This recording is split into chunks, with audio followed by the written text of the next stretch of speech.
Yo, what's up, people of YouTube? SoresanCrockxen here, and I'm going to talk about WrestleMania 28. I technically already did the video, but through some troubles, it actually didn't upload completely, so I had to delete it. And then through shit that's been happening, I couldn't actually redo it again.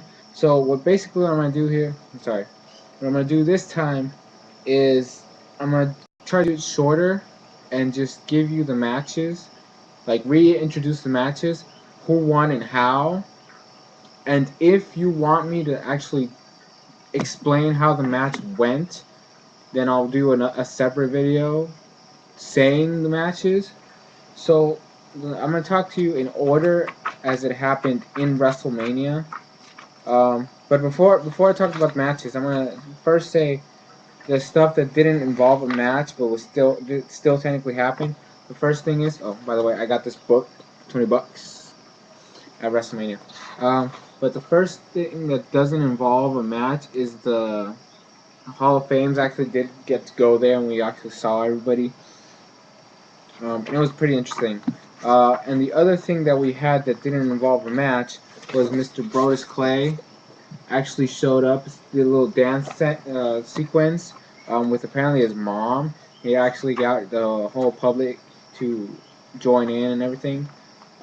So essentially, the first match at WrestleMania, was actually when it was still light outside, like the sun was still up, and it was for the World Heavyweight Championship, Daniel Bryan versus Sheamus, and it actually was a record time match, which I think is funny. Basically, what happened in this match was, actually I'm gonna say what happened in the match because it was 18 seconds long.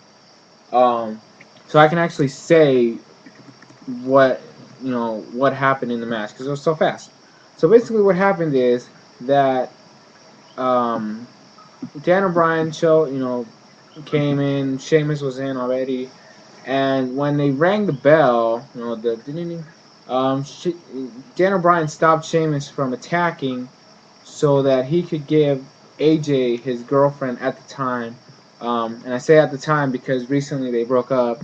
Um,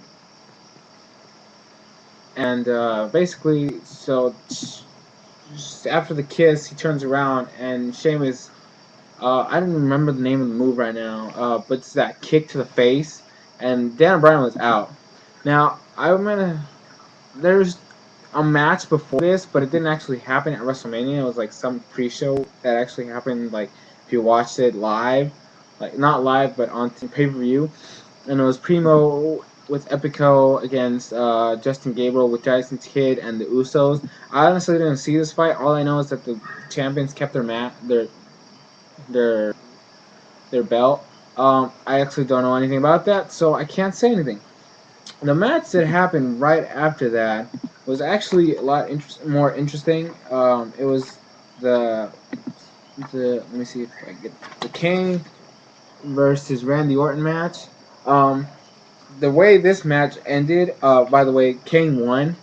Uh, Randy Orton was going for the superplex at the top of the ropes, and Kane grabbed him by the neck and did the choke slam while jumping and slammed him on the ground, which, adding the weight of Kane and Randy Orton, plus the height, gravity, the force was enough to knock Randy out.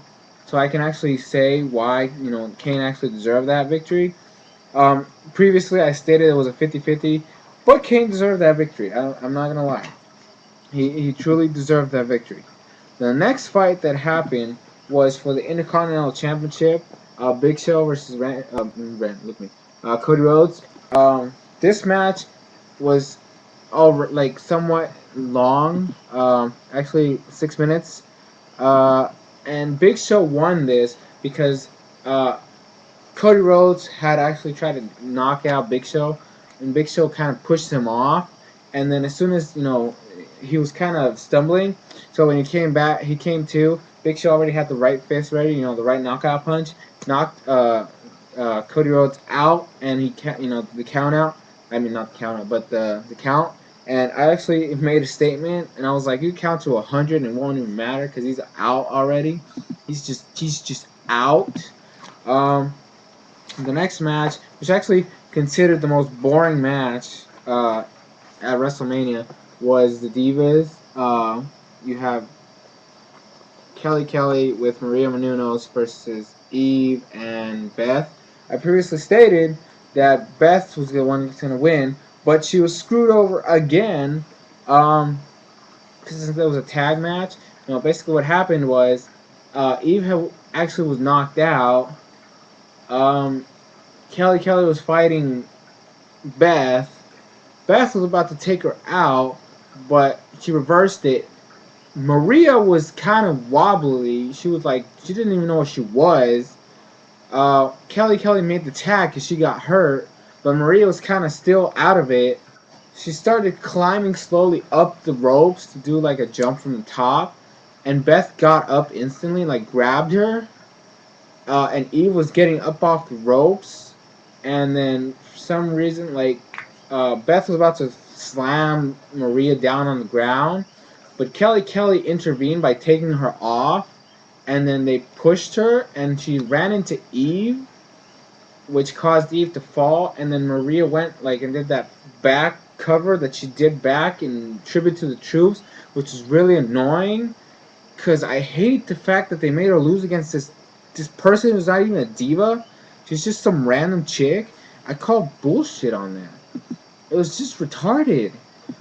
But I mean, the match that came after that made up for this crappy one. I mean, literally everybody was like, "This match sucks," and in all honesty, it did.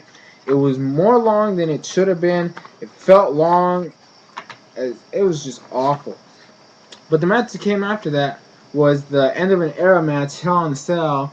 Triple H over here, sorry, and Undertaker with Shawn Michaels as special ref. Undertaker won that one. I was very happy about that.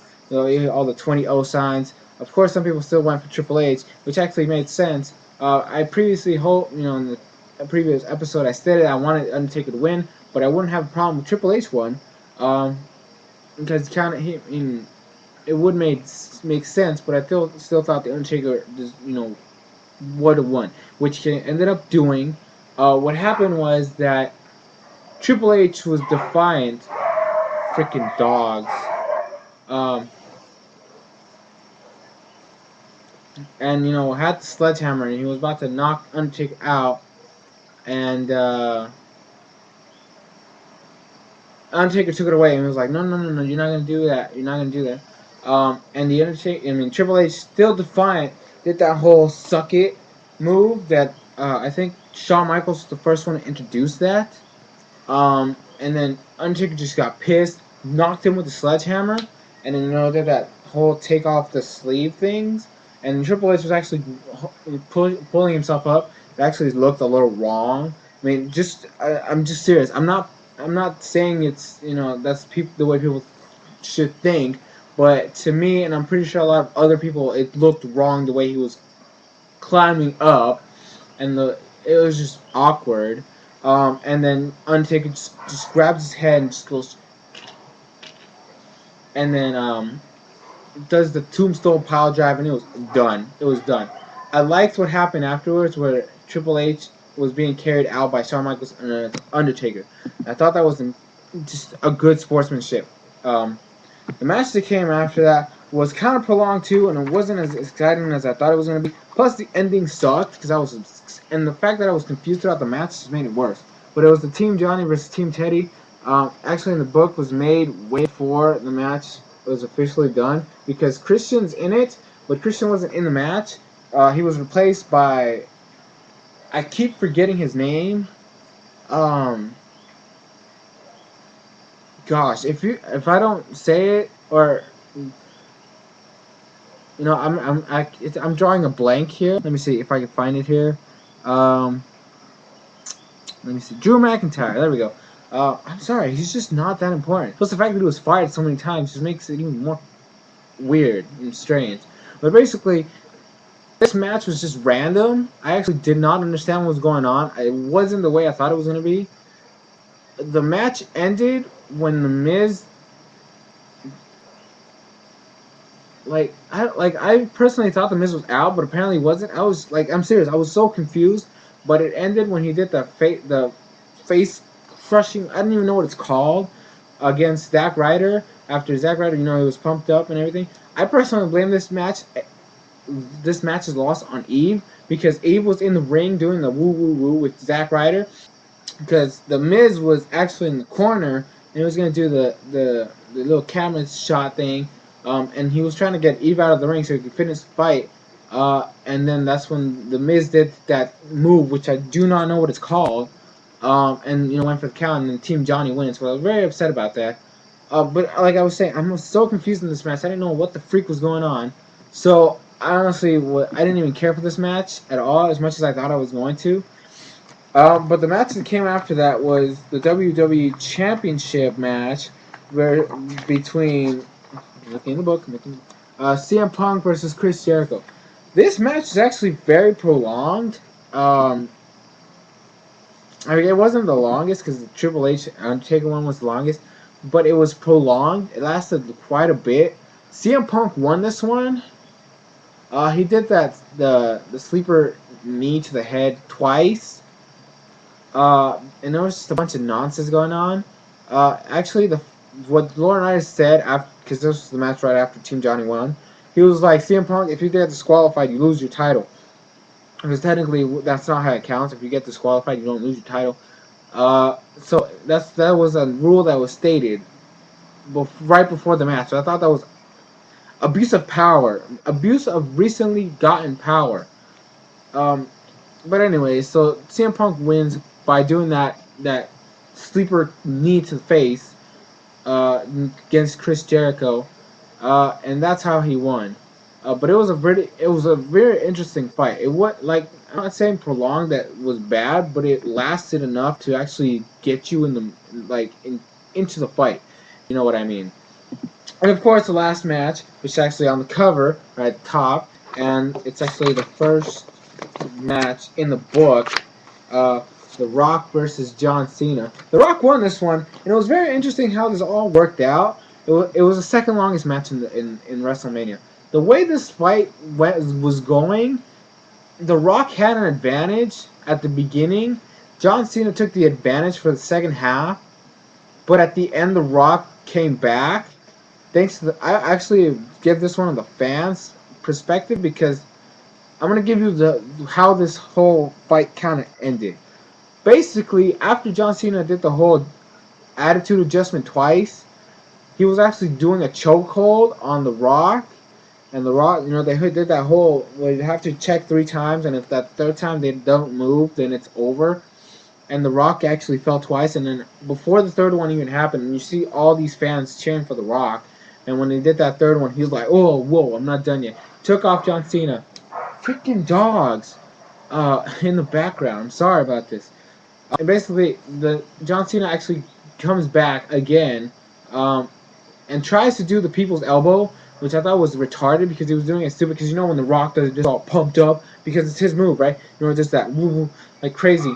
John Cena did it in mocking, freaking dogs. And then when he go to the over there, jump over. As soon as he jumped over, The Rock stood up, and The Rock bottom, and John Cena was done. He was just done. So basically, that's how it all ended. The Rock went for the cover. He wins. Yes, for The Rock. You saw everybody cheering. And I'm obviously going to check what the freak's going on, because that's really annoying me. That's been my match thought. Remember, leave your comments down below. What did you think about these results? And who were you going for in those matches? I know that basically whatever, because that's what I did in the previous one. But leave your thoughts. Video responses are done. Also, let me know if you want me to actually tell you about specific matches in separate videos, and I will do that for you guys. But this has been SoresanCrockxen. Thanks for watching. Like if you liked, whatever. I don't even care what you do, just as long as you leave comments. That's what I especially want. And I'll catch you guys later. Peace out, bro.